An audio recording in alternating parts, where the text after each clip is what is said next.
సర్వోన్నతుడైన దేవుని దాసుడు సర్వోన్నతుడైన దేవుని దాసుడు దేవుని దాసులు అంటే ఎవరండి? పౌలు వెంబడించిన మనుషులు కదా. ఎటువంటి వారు అంటారు?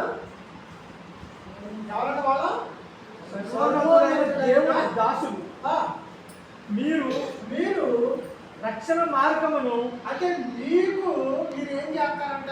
రక్షణ మార్గమును ప్రచురించిన వారై ఉన్నారని ఉన్నారంట. ఎవరు మాట్లాడుతున్నారు? మీరు మాట్లాడుతూ ఉన్నారు. అంటే మొదటే కాదు, దేవుడు ఎవరికి తెలుసు? దెయ్యానికి కూడా తెలుసు అన్నమాట. అదే మనకు తెలియలేదు అమ్మా, మనకి ఏం చెప్పలేదు.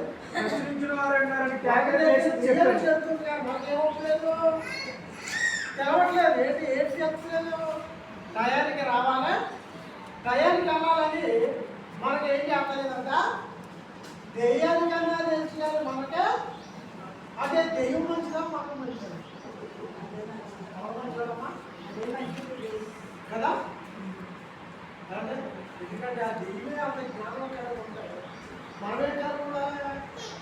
చదవండి కింద చదవండి. కేకలు వేసి చెప్పాను. ఆమె ఇలాగూ అనేక దినములు చేయించుండెను గనుక పౌలు కేకలు పడి దాని వైపు తిరిగి నీవు ఈమెను వదిలిపోమని యేసుక్రీస్తు దాని వైపు తిరిగి విడిచిపోమని ఏమన్నాడు?